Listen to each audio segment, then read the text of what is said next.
MC Hindi channel से जुड़े सभी दर्शकों का संपूर्ण स्वास्थ्य श्रृंखला में स्पिरिचुअल टैबलेट की तरफ से पूनम मेहता और मेरे साथी स्नेह गुप्ता का प्यार भरा नमस्कार। दोस्तों, आज हम आपके लिए एक बहुत ही जो हमारी कॉमन समस्या होती है लोअर बैक पेन, वहाँ पे हम किस तरीके से स्पिरिचुअल टैबलेट की मदद से अपनी इस समस्या का समाधान कर सकते हैं। आज हम अपने दर्शकों से इस बारे में चर्चा करेंगे। अब दर्शकों, सबसे पहले कि हम आपको ये बताएं कि जब भी हम में से कोई भी अगर लोअर पेन की समस्या से पीड़ित है तो उसको किस तरीके से इस प्रोसीजर को इन टोटलिटी अपनाना है। हम इसको यूं समझते हैं कि जब भी स्नेह जी किसी भी घर में अगर कोई भी महिला जब प्रेग्नेंट होती है तो दोस्तों क्या होता है, घर के सभी लोग, पूरे परिवारजन बहुत खुश भी होते हैं और क्या होने लग जाता है कि उस महिला का और आने वाला जो आत्मा है, जो बच्चा है, उसके स्वास्थ्य को ध्यान में रखते हुए बहुत तरीके की घरों में बातें होने लग जाती हैं। जैसे कि आपको अपने खान पान का ध्यान रखना है, अच्छा भोजन खाना है, दूध पीना है। घर के जो बड़े होते हैं वो तो कहेंगे कि आपको मेवे खाने हैं। साथ ही साथ दोस्तों, उस महिला को जो भी हल्का फुल्का व्यायाम है वो बताया जाता है, मेडिटेशन बताया जाता है, अच्छी अच्छी धार्मिक पुस्तकें भी जो हैं वो पढ़ने के लिए बोला जाता है। तो दोस्तों, पूरा परिवार इस तरीके से, जैसे कहते हैं ना, चारों तरफ से उस महिला का ध्यान रखा जाता है। वो इसलिए रखा जाता है कि आने वाले समय में जब वो नया जीव, जो छोटा बच्चा जब घर में जन्म लेगा तो उसका स्वास्थ्य और इस महिला का स्वास्थ्य बिल्कुल सही होना चाहिए। हम बहुत अच्छी अच्छी पुस्तकें पढ़ने के लिए क्यों बोला जाता है? ताकि ऐसा माना जाता है कि उस अवस्था में माँ जो जिस तरीके का व्यवहार करती है वही बच्चे के अंदर आता है। तो दोस्तों, घूम के बात क्या आई? घूम के बात ये आई कि जब उस महिला के अंदर एक नई आत्मा का बीज पड़ जाता है तो पूरी कोशिश क्या की जाती है कि सिर्फ उस महिला का नहीं, उस आत्मा का भी ध्यान रखा जाए। इसी ध्यान को हमारी स्पिरिचुअल टैबलेट में रखा जाता है। जब भी किसी को कोई भी बीमारी आती है तो हम उसको सिर्फ बॉडी लेवल पे नहीं देखते हैं कि भाई ये बॉडी लेवल पे ये पेन आ रहा है, ये दर्द आ रहा है, तो हम उसका निवारण कैसे करें। हम स्पिरिचुअल टैबलेट में दोस्तों इस तरीके से, आज तक हमने आपके साथ बहुत सारी अपनी टैबलेट्स शेयर करी हैं। जैसे कि डॉक्टर के पास जाते हैं, अगर किसी को बुखार है, खांसी जुकाम है, तो वो एक कॉम्बिनेशन ऑफ मेडिसिन्स देते हैं और वो बोलेंगे कि ये ट्रीटमेंट जो है आपको करना है। आपको अभी जो मेडिसिन है वो इतनी पोटेंसी से लेनी है, धीरे धीरे वो उसको कम भी कर देते हैं और फिर इवेंचुअली वो दवाई हमारी छूट जाती है। तो इसी तरीके से दोस्तों, जब हम स्पिरिचुअल टैबलेट में किसी भी बीमारी का हल ढूंढते हैं और जब हम अपने पेशेंट गॉड के साथ शेयर करते हैं तो हम उनको क्या बताते हैं कि ध्यान किस पे देना है? अपनी खुद की आत्मा पे। तो ये जो भी हमारी विजडम है ये हमें किस लेवल तक लेनी होती है? सोल लेवल पे। तो जब हम दोस्तों सोल लेवल के ऊपर उस विजडम को इम्प्लीमेंट करते हैं तो धीरे धीरे क्या होता है, हमारे इंटेलेक्ट लेवल में वो विजडम जाती है और फिर उसका मैनिफेस्टेशन हमें गुड हेल्थ के रूप में जो है वो हमें इस भौतिक शरीर के ऊपर दिखता है। अब दोस्तों, आप कहेंगे कि लोअर बैक पेन में, तो लोअर बैक पेन से रिलेटेड जो ये कॉन्सेप्ट बता चुके हैं हमने, 10 ट्रैफिक सिग्नल भी आपके साथ शेयर किए थे कि शायद सिर्फ हमें उसी को इम्प्लीमेंट करना है। लेकिन दोस्तों ऐसा नहीं है। हमारी बहुत सारी टैबलेट्स होती हैं, हम उनके कॉम्बिनेशन को यहाँ पे इस्तेमाल करते हैं।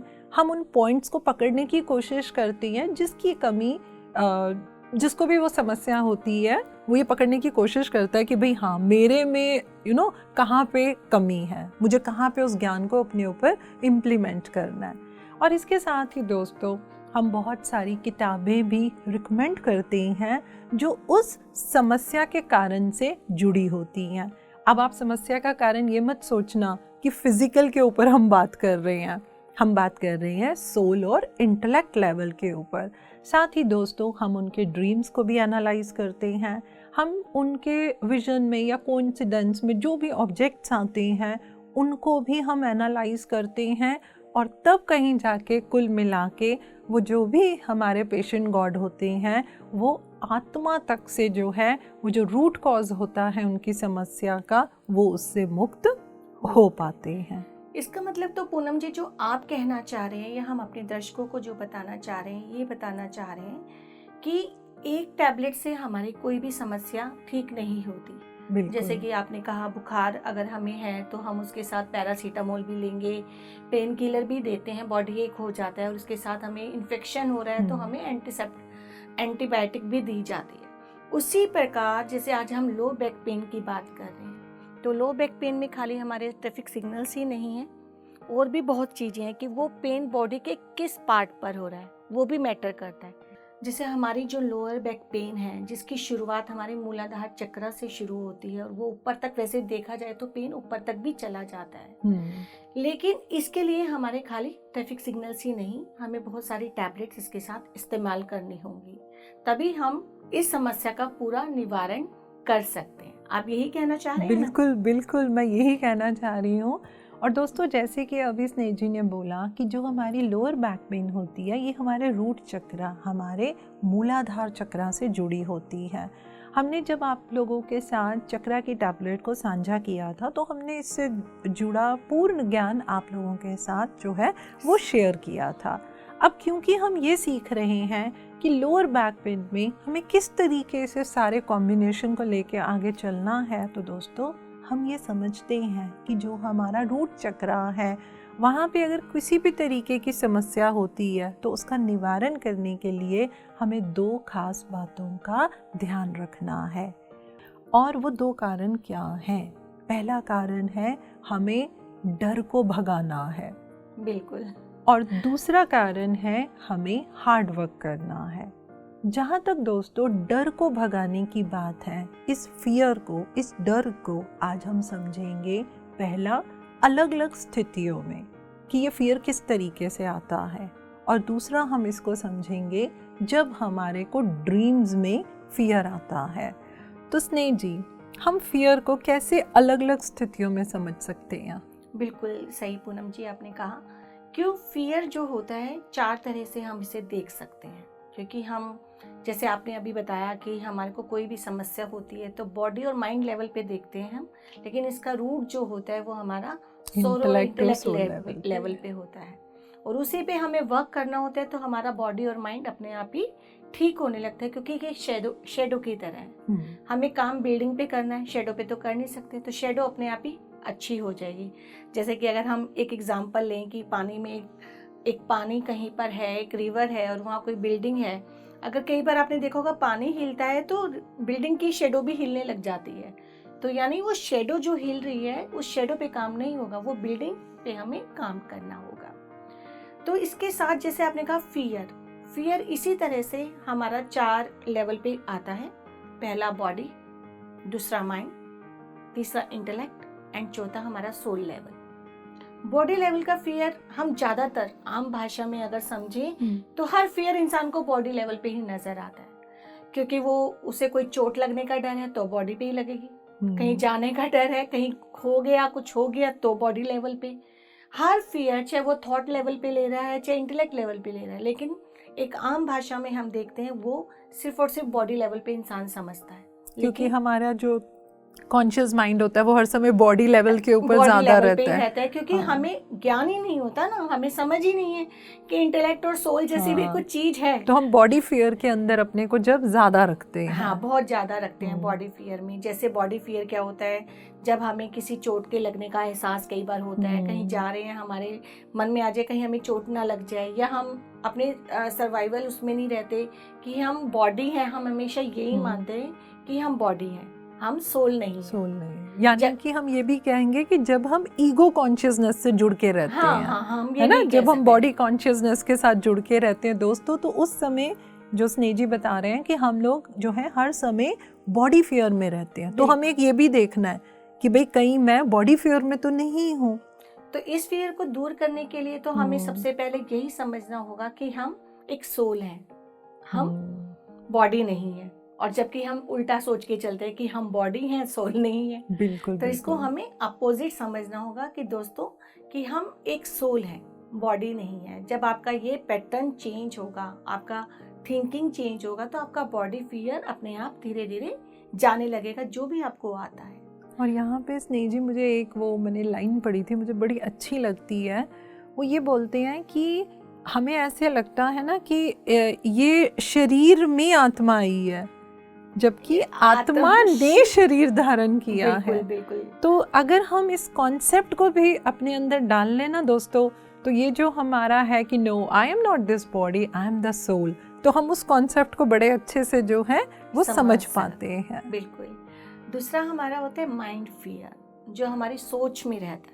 मन का डर वो कहते हैं ना, मन के हारे और मन के जीते जीत। आप चाहो तो एक छिपकली को देखकर भी डर सकते हो, और एक रस्सी को सांप बना सकते हो, और एक सांप को रस्सी बना सकते हो। तो वो डर जैसे आपका आ रहा है, कहीं आपकी फैमिली में कोई मेंबर जैसे बाहर जाता है, हम एक फियर क्रिएट कर लेते हैं कि कहीं इसको कुछ हो ना जाए, ये गाड़ी से जा रहा है, पता नहीं कहीं लेट ना हो जाए, कहीं चोट ना लग जाए। कई बार बच्चे बाहर घूमने जाते हैं, अकेले जाते हैं, तो भी हमारे मन में एक फियर आ जाता है। मतलब जो हम अपनी सोच से ज्यादा सोच से ले रहे हैं कि भाई वो हमारे अपने लिए नहीं है, हम दूसरों के लिए क्रिएट कर रहे हैं कि बच्चा बाहर गया, कहीं कुछ हो ना जाए। और फिर क्या करते हैं हम, जब वो सिचुएशन चली गई और वो सिचुएशन मान लीजिए ठीक है, बहुत बढ़िया, एकदम निकल गई, कुछ नहीं हुआ, फिर हमारे मन में आता है हमने बेकार में इतना सारा सोचा, सब कुछ तो सही है, लेकिन हमने उस फियर को तो सफर किया ना, उस फियर को सफर किया, इतने अनवांटेड थॉट्स आपने अपने मन में डाल लिए, उसको लेकर अपने अपने एनर्जी को कम किया, आपने कितनी सारी चीजें क्रिएट करी। फियर की वजह से आपकी बॉडी में भी तो फिर कुछ ना कुछ होगा। आप कब कुछ नेगेटिव चीजों को अटैक करोगे, जैसा बोलोगे वैसा पाओगे, वो सब चीजें होती हैं। दोस्तों ये एक बहुत ही मैं कहूँगी पकड़ने वाला पॉइंट है। क्यों?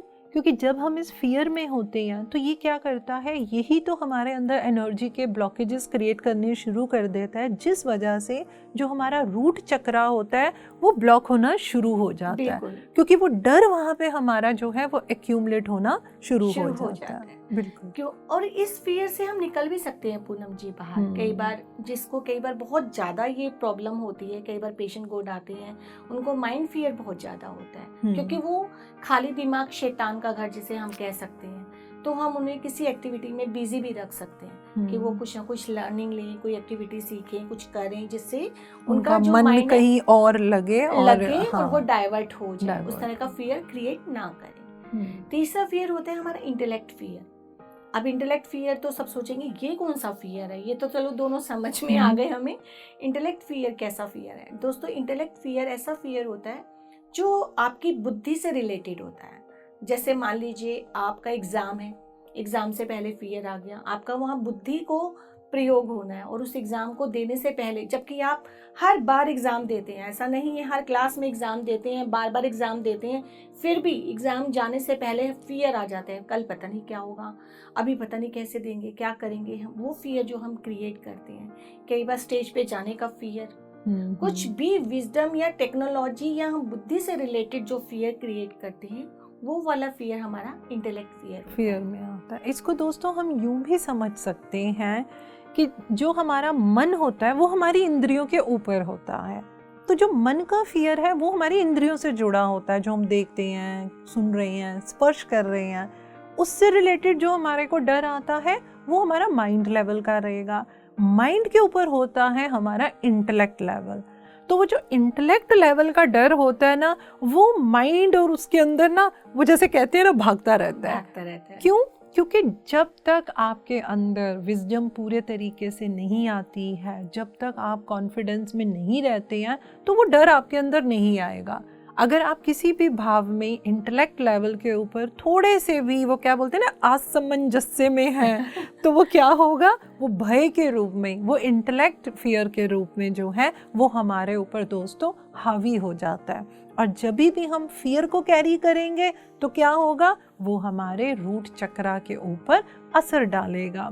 तो स्नेह जी अब आप हमें हमारा चौथा फियर बताइए। जी पूनम जी, चौथा फियर जो हमारा होता है दोस्तों वो होता है सोल फियर, यानी आत्मा के स्तर पर जो हमें एक डर क्रिएट हो जाता है। ये फियर दोस्तों कैसे आता है, ये फियर कई बार होता है कि हम एक सोसाइटी को जो चीज़ देना चाहते हैं, जो मैसेज देना चाहते हैं या जो विजडम शेयर करना चाहते हैं, या उनके साथ जो भी हमें लर्निंग है या हमें उनको गिविंग एंड टेक जो हमारा होता है, दोनों चीज़ें वो हम प्रॉपर वे में नहीं करते।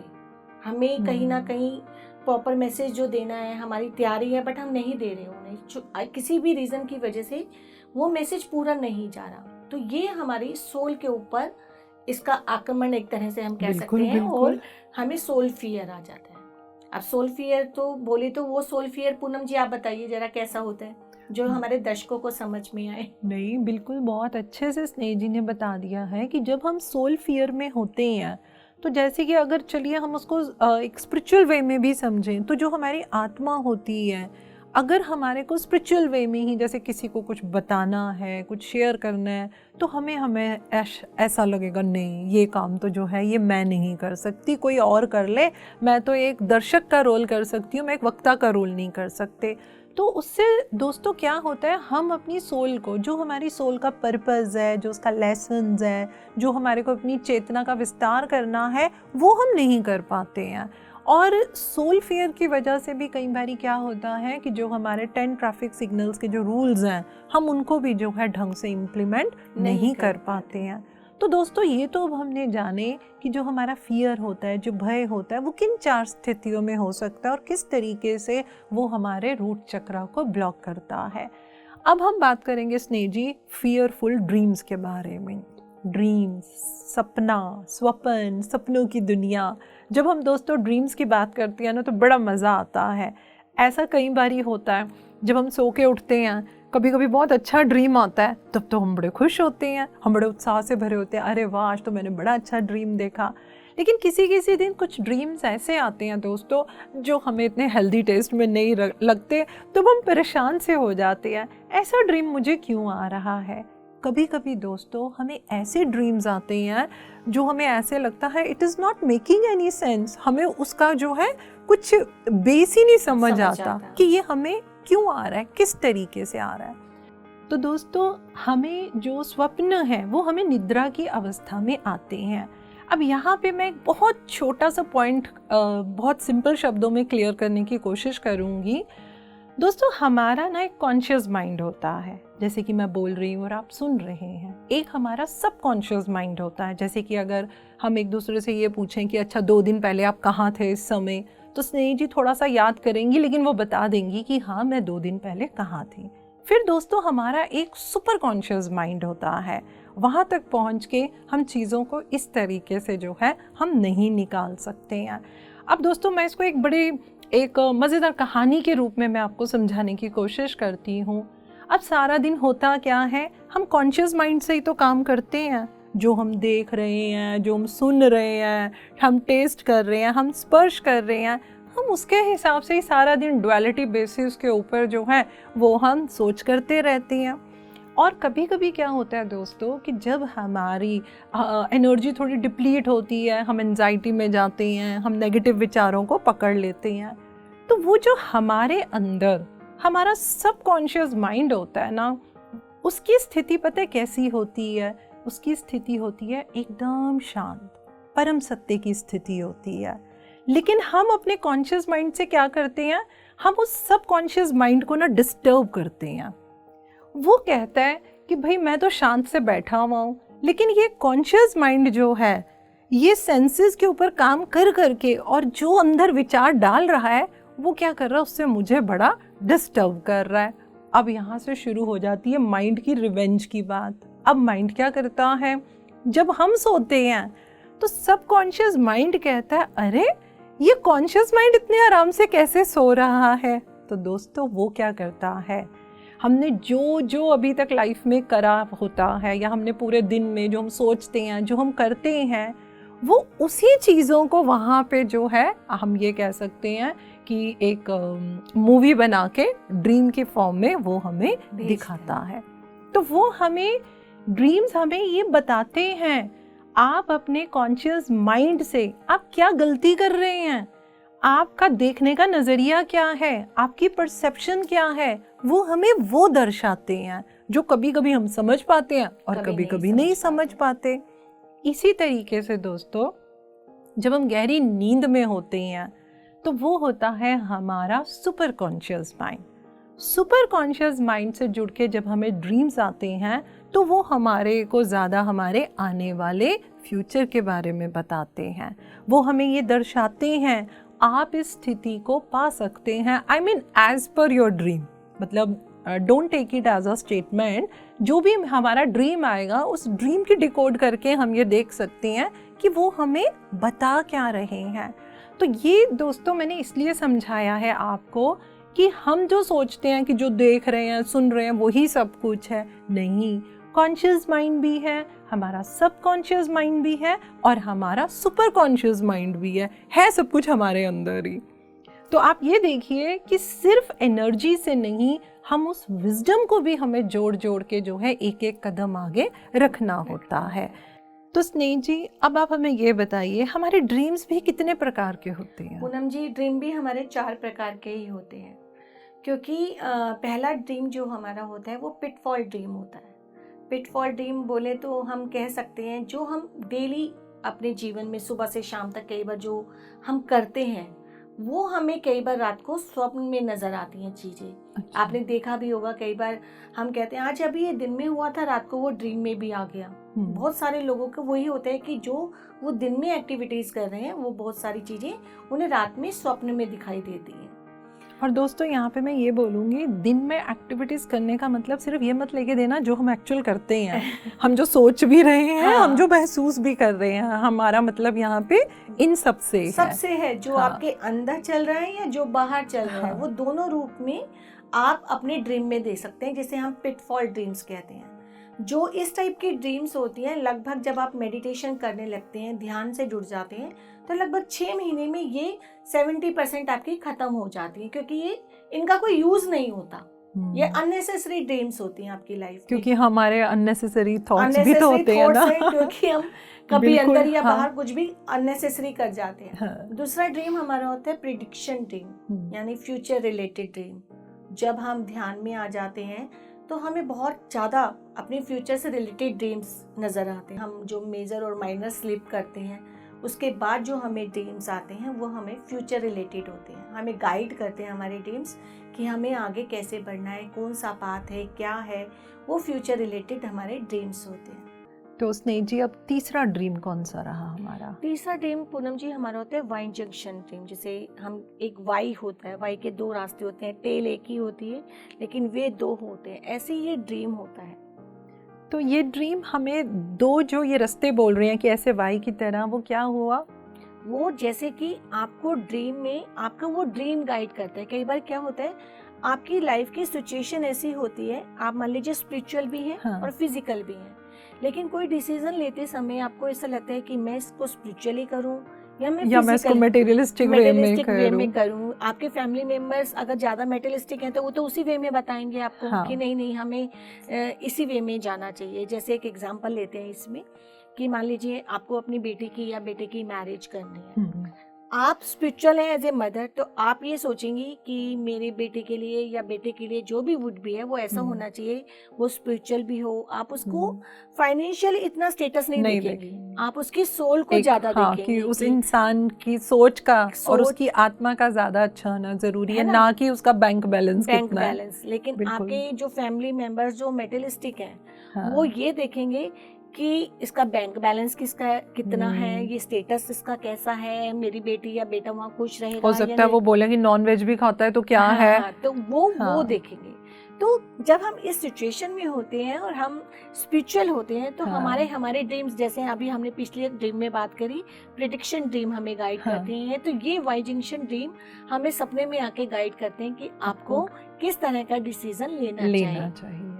चौथा ड्रीम हमारा होता है माइलस्टोन ड्रीम, जिसे हम कहते हैं कि एक स्टेप के बाद एक स्टेप जिसमें हमें नजर आता है, एक रास्ता, प्रगति दिखती है, प्रोग्रेस दिखेगी, प्रोग्रेस दिखेगी हाँ, इसमें। जैसे बिल्डिंग मटेरियल, कोई बिल्डिंग बन रही है तो पहले क्या होता है, उसकी नींव खुदती है, फिर उसके पिलर्स खड़े होते हैं, फिर एक स्लैब डलती है, फिर सेकंड फ्लोर्स बनने शुरू हो गए होते हैं। तो ऐसे ये ड्रीम्स में भी आता है। आपको कई बार ऐसा ड्रीम आएगा कि आपको सिर्फ किसी बिल्डिंग का कोई स्ट्रक्चर तैयार हो रहा है तो खाली आपको एक नींव खुदते हुए दिखेगी, फिर आपको कुछ टाइम बाद या कुछ महीनों बाद हो सकते हैं उसके पिलर्स नजर आए।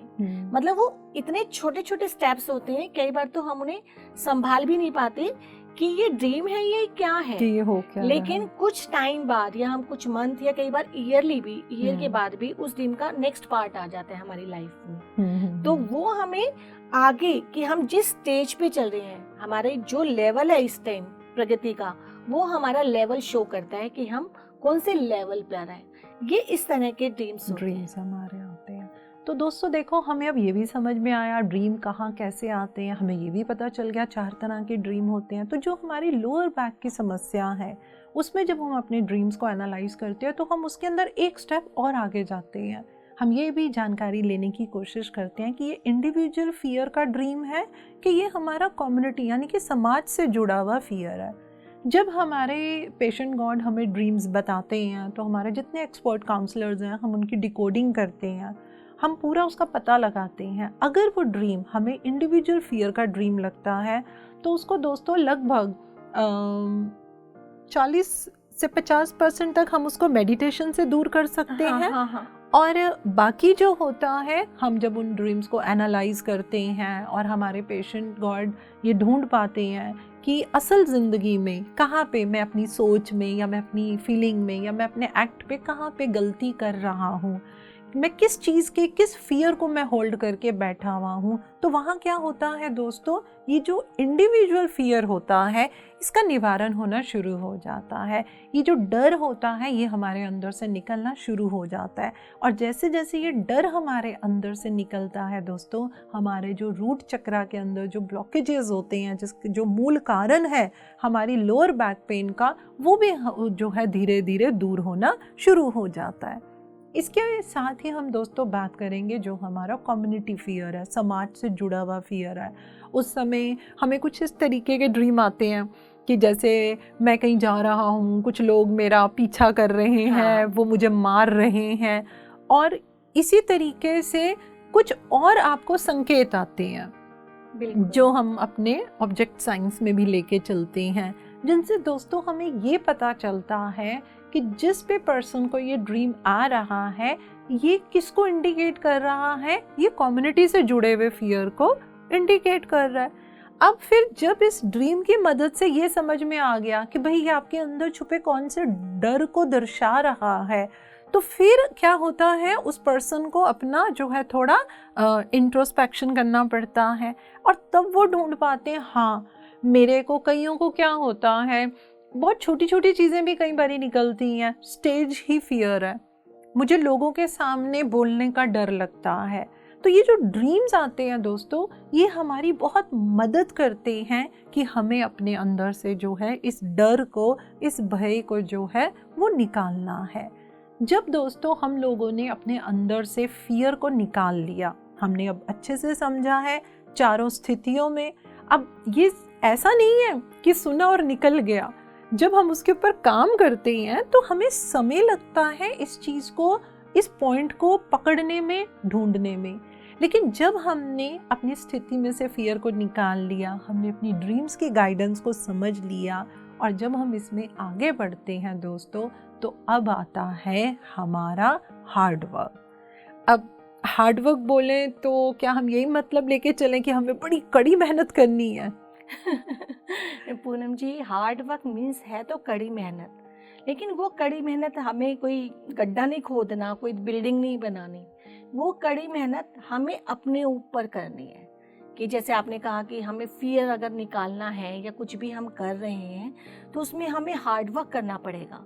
अपने ऊपर ही काम करने के लिए हमें मेहनत करनी पड़ेगी।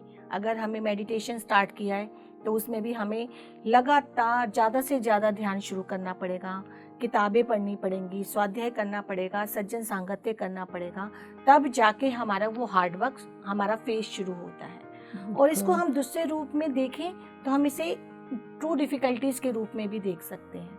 और दोस्तों, ट्रू डिफिकल्टीज का क्या मायने आया? आप सोचेंगे आज तो ये दोनों मास्टर्स जो हैं हार्ड वर्क और ट्रू डिफिकल्टीज के पीछे ही पड़ गए हैं। बिल्कुल, क्योंकि ये रूट चक्र से जुड़ी हुई समस्या है। बहुत अच्छे से स्नेह जी ने बता दिया कि हार्ड वर्क का यहाँ पे मतलब क्या लेके चलना है। वो कहते हैं ना, मन इतना चंचल है कि वो हमें उस नियम से, उस फियर से वो हमें निकलने नहीं देता। हमारे बिलीफ सिस्टम ऐसे होते हैं, अगर मैं बोलूँ तो वो हमारी खुद की पैरों की ही, जो कहते हैं ना, जंजीर बन जाते हैं और वो हमें आगे बढ़ने ही नहीं देते हैं। तो दोस्तों, जब हम हार्ड वर्क कर लेते हैं तो अब एक बहुत ही खूबसूरत लर्निंग हमारे पास आती है और वो आती है हमारी ट्रू डिफ़िकल्टीज़। अब आप सोचेंगे, डिफ़िकल्टीज़ तो हमने हमेशा सुनी है, जीवन में कठिनाइयाँ। अब ये कठिनाइयों के आगे ये लोग ट्रू क्यों लगा रहे हैं, है ना भाई? अब ये ट्रू कठिनाइयाँ क्या हैं? दोस्तों देखो, हमारे पास हर काम को करने के लिए, हमें अपने जीवन में कोई भी अपॉर्चुनिटी मिलती है या हमें लाइफ में आगे बढ़ना है, हमेशा हमारे आगे दो अवसर आते हैं।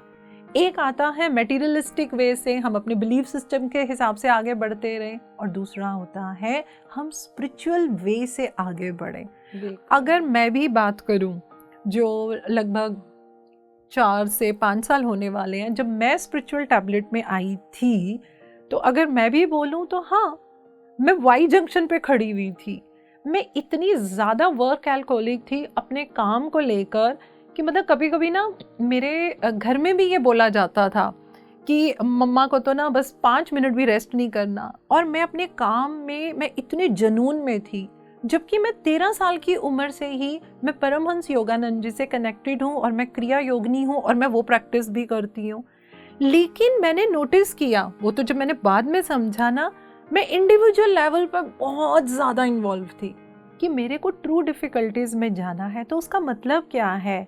हमने ये देखा कि मैं जो स्पिरिचुअल काम जो कर रही थी वो मैं इंडिविजुअल लेवल पे कर रही थी। मुझे ये समझ में आया कि अब मुझे इसे जो है कम्युनिटी लेवल के ऊपर लेकर जाना है। तो जो मैं ये बोलती रहती थी कि मेरे पास तो टाइम ही नहीं है, बैक टू बैक अपॉइंटमेंट्स है, मैं कैसे टाइम निकालूं? तो वो मेरे लिए एक चैलेंज था, जो मुझे सर ने समझाया कि पूनम जी, आपको ट्रू डिफ़िकल्टीज़ में जाना है। तो मैंने कैसे शुरू किया दोस्तों? मैंने दिन में पहले 2 घंटे निकालने शुरू किए थे सोसाइटी के लिए, जूम के ऊपर जैसे मेडिटेशन कराना, सिखाना, धीरे धीरे स्वाध्याय करना।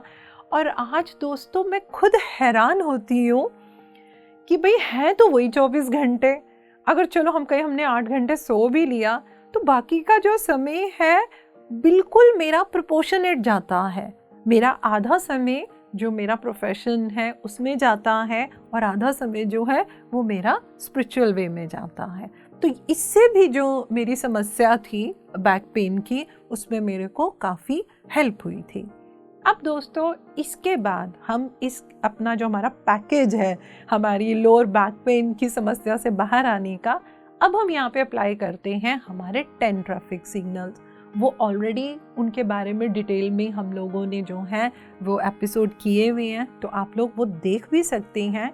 लेकिन फिर भी यहाँ पे आपकी जानकारी के लिए बता देते हैं, ये 10 ट्रैफिक सिग्नल हम क्यों इस्तेमाल करते हैं? क्योंकि ये हमारी आत्मा की उन्नति में, हमारी कॉन्शियसनेस के एक्सपेंशन में हमारी मदद करते हैं। और चेतना का विस्तार अगर हम कहें तो सिर्फ मेडिटेशन और विजडम नहीं, हमें इम्प्लीमेंटेशन भी करना है। यानी कि हमने जो लर्निंग ली है, हमने जो ज्ञान समझा है, या कुछ बातें ऐसी होती हैं जो जाने अनजाने हम छोड़ देते हैं। तो आइए अब हम स्नेह जी से जानते हैं लोअर बैक पेन से जुड़े हुए हमारे ट्रैफिक सिग्नल के नियम। दोस्तों, जैसे पूनम जी ने कहा, आप हमारे पिछले एपिसोड्स में देख सकते हैं। तो लेकिन फिर भी यहाँ जो 3 रूल्स इम्प्लीमेंट आप कर सकते हैं, वो पहला रूल जैसे है do not lose any opportunity without exploring it. अर्थात आपके जीवन में कोई भी मौका, कोई भी अवसर आए उसे हमें छोड़ना नहीं है, चाहे वो आपका फिजिकल मेटेरियलिस्टिक लाइफ में हो, चाहे वो स्पिरिचुअल लाइफ में हो। चाहे आपको उसमें 10% सीखने को मिले, चाहे 100%, आपको उस मौके को अपने हाथ से नहीं जाने देना, जिसके बारे में आप डिटेल में हमारे एपिसोड्स में देख सकते हैं। दूसरा ट्रैफिक सिग्नल्स था हमारा, if you have any power or thought then you have the power to manifest it. अर्थात आपके पास जो इच्छा है तो उसके लिए शक्ति भी है। कई बार हमारे पास, हमारे को बचपन से पूनम जी हमने देखा है कि कोई इच्छा रहती है हम डांस सीखें, म्यूजिक सीखें, लेकिन समय के साथ या हमारी सोसाइटी के अनुसार हम कुछ चीज़ें नहीं कर पाते, लेकिन वो सामर्थ्य है, हमें सामर्थ्य है, हमारे पास वो एनर्जी है जिसे हम पूरा कर सकते हैं। तो तभी वो हमें इच्छा आती है, तभी हमें, और अगर हम उसको इग्नोर करेंगे तो वो ब्लॉकेज क्रिएट करेगी। फिर हम कई बार कहते हैं ना कि अगले जन्मों में वो बचपन से ही वो बच्चा ऐसा था कि उसके अंदर डांस की कला इतनी थी, वो पिछले जन्मों की इच्छा जो होती है वो दबी रह जाती है। ऐसे ही हमारा तीसरा है, you create your own reality, कि आप अपनी वास्तविकता को खुद जन्म देते हैं। जैसे कि हम जो बोलते हैं वही होता है, हमने कैसे शब्दों का प्रयोग करा, हम नेगेटिव ज़्यादा बोलते हैं या पॉजिटिव बोलते हैं, फिर हम कहते हैं हमारे साथ तो ऐसा ही हो रहा है, हमारे साथ तो हमारे दुखी हमारा पीछा नहीं छोड़ते, जबकि क्रिएट हम खुद कर रहे हैं, जबकि हम सारा दिन तो खुद ही गा रहे हैं, मेरे पास ये नहीं है, मेरे पैरों में दर्द है, मेरा शरीर स्वस्थ नहीं रहता।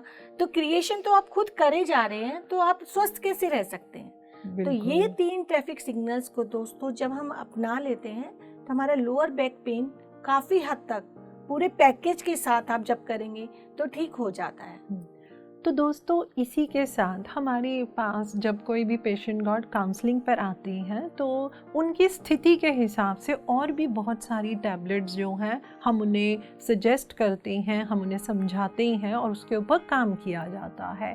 इसके बाद दोस्तों एक और ख़ास हमारे पैकेज की जो एक समझ लीजिए एक टैबलेट है, वो क्या है, समस्या से जुड़ी हुई किताबों को देना। वो हम अपने पेशेंट गॉड को रिकमेंड करते हैं, और ये स्पिरिचुअल बुक्स होती हैं और ये ऐसे ही रिकमेंड नहीं की जाती हैं। हमारा प्रॉपर जो हमारा रिसर्च टीम होता है, हम वहाँ पे उन किताबों को खूब अच्छे से पढ़ा जाता है, एनालाइज किया जाता है, और उसमें से उस स्पिरिचुअल लर्निंग और विजडम को निकाला जाता है, और फिर ये डिसाइड किया जाता है कि किस समस्या के लिए हम किस तरीके की बुक को रिकमेंड करेंगे। यहाँ पे दोस्तों हम 2 तरह की किताबें खासकर लोअर बैक पेन के लिए बोलते हैं। एक हमारी मिलेरप्पा की बुक है और एक जॉनथन लिविंगस्टन का सीगल का। ये 2 किताबें हैं जो हम रिकमेंड करते हैं just for the sake of clarity, कि जब हम किसी किताब को पढ़ते हैं, अब हमने अगर बता दिया ये लोअर बैक पेन के लिए है, तो उसको आप कैसे एसोसिएट करेंगे। तो मैं आपके साथ जो जॉनथन लिविंगस्टन की जो सीगल की जो किताब है, मैं वो संक्षेप में आपसे शेयर करती हूँ। सीगल जैसे हमें मालूम ही है, हम समुद्री चिड़िया बोल देते हैं। उनकी जो बनावट होती है दोस्तों वो इस तरीके से होती है कि वो बहुत ज़्यादा उड़ान नहीं भर सकती हैं। उनको इस तरीके से बनाया गया है कि वो उतनी ही उड़ान भरे जो उनके खाने पीने के लिए ज़रूरी है। आई मीन जब उनको खाना ढूंढने के लिए उड़ना होता है, वो उतना ही जो है उनको इस तरीके से बनाया गया है। अब देखिए, जो सीगल समुदाय के जो जितने भी बर्ड्स होते हैं, ये अपनी इस लिमिटेशन के साथ ही अपना जीवन शुरू करते हैं कि भाई हाँ, हम तो बहुत, जैसे कि एक बाज होता है वो जिस तरीके की उड़ान भरता है समुंदर के ऊपर, हम तो वैसे ही भर नहीं सकते, हमें तो बस छोटी छोटी ही करनी है। तो ये जॉनथन नाम के जो हमारे इस कहानी के मैं कहूँगी हीरो हैं, हमारे नायक हैं, तो जब ये जन्म लेते हैं और ये थोड़े बड़े होते हैं तो इनके मन में बहुत इच्छा आती है कि भाई मुझे इस लिमिटेशन से बाहर निकलना है। मुझे तो जो है एक बाज की तरह, जैसे वो उड़ते हैं और कैसे समुद्र में डाइव करते हैं और मछली को पकड़ लेते हैं, तो वो बोलेंगे भाई मैं ऐसे जो है उड़ान भरना चाहता हूँ। तो ऐसे ही दोस्तों जब हमारे अंदर अपनी लिमिटेशन से बाहर निकलने की चाहत आती है तो क्या होता है, हमारी सराउंडिंग्स, हमारे बिलीफ सिस्टम हमारे को उड़ान ही नहीं भरने देते। सेम यहाँ पे जॉनथन के साथ होता है। उसके फादर उसको बोलते हैं कि नहीं, आप सीगल हो, हम एक समुद्री चिड़िया हैं, हमारा जन्म उड़ने के लिए नहीं हुआ है, हमारा जन्म खाने के लिए हुआ है। लेकिन इसका मन नहीं मानता। तो ये क्या करते हैं स्नेह जी, ये बड़ी कोशिश करते हैं समुंदर के ऊपर जाके वो बाज की नकल से उड़ने की, और ये बहुत बारी फेल होते हैं, बहुत बारी फेल होते हैं, धड़म करके गिरते हैं, चोट भी लगती है इनको। फिर इनके मन में ये आ जाता है कि नहीं, सच में हमारी ये लिमिटेशन है, मैं बाज की तरह उड़ान नहीं भर सकता। अब आ गई ना दोस्तों हार्डवर्क की बात, हार्डवर्क आ गया। अब यहाँ पे वो ट्रू डिफिकल्टीज को लेते हैं। कैसे लेते हैं वो ट्रू डिफिकल्टीज को? सीगल अपने आप को मोटिवेट करता है, वो बोलता है कुछ टेक्निक ऐसी है जो मैं पकड़ नहीं पा रहा। अब उसके अंदर ये जिद आ जाती है कि मुझे अपनी प्रजाति का ये जो नाम है कि हम तो उड़ान भर ही नहीं सकते हैं, मुझे इससे इनको बाहर लेके जाना है। तो दोस्तों जब वो उड़ते हैं तो एक बड़ा टेक्निकल सा पॉइंट जो है वो नोटिस कर पाते हैं कि अगर मैं अपने शरीर को कंसंट्रेट कर दूं पंखों को, तो वो ट्राई करते हैं। तो उस दिन क्या होता है, उनकी वो जो डाइव होती है वो बड़ी ज़बरदस्त एक बाज की तरह हो जाती है और वो बहुत अच्छी स्पीड से उड़ने लग जाते हैं। और उन्हीं के प्रजाति के लोग जो उनको बोल रहे थे कि तुम तो अपने से अलग काम कर रहे हो, तुमसे नहीं होगा, वो उसका बहुत स्वागत करते हैं। तो दोस्तों इसी को अगर हम अपने फियर से जोड़ें, आ गई ना बात जो अभी हमने समझे थे, हमारे शरीर के अंदर बॉडी फियर, तो जो हमारा ये रूट चक्र होता है ये सबसे ज़्यादा बॉडी फियर से है। अब आप ये देखिए कि सीगिल की तो जिस तरीके से रचना थी, उसने तो अपने अगर यानी कि अगर हम ठान लें तो हम कुछ भी कर सकते हैं।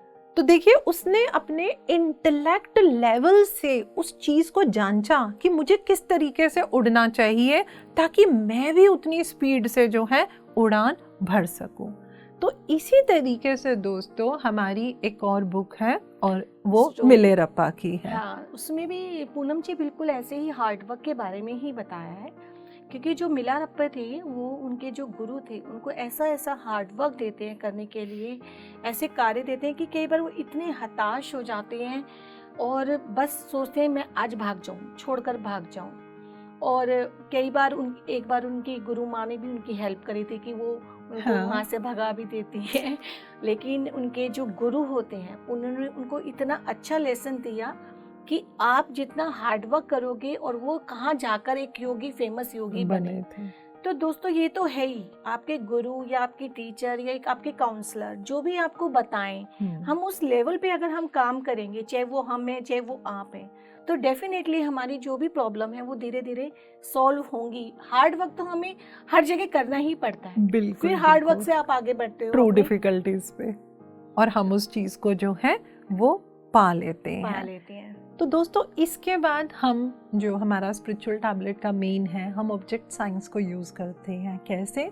हमने मोस्टली ये देखा है कि जो हमारे पेशेंट गॉड है जिनको ये प्रॉब्लम होती है, अगर उनको बाईसाइकिल के ड्रीम्स या विजन्स होते हैं या कोइंसिडेंस हो जाते हैं। अब कोइंसिडेंस ये भी हो सकता है कि भाई हम तो गाड़ी में घूमते हैं, लेकिन जब भी कहीं हम गाड़ी की पार्किंग के लिए जाते हैं तो उसी जगह पे एक साइकिल खड़ी होती है, तो साइकिल को हमें पहले हटाना या हटवाना पड़ता है। तो वो भी इंडिकेट करता है कि आपको हार्ड वर्क करना है, आपको हार्ड वर्क करने की ज़रूरत है।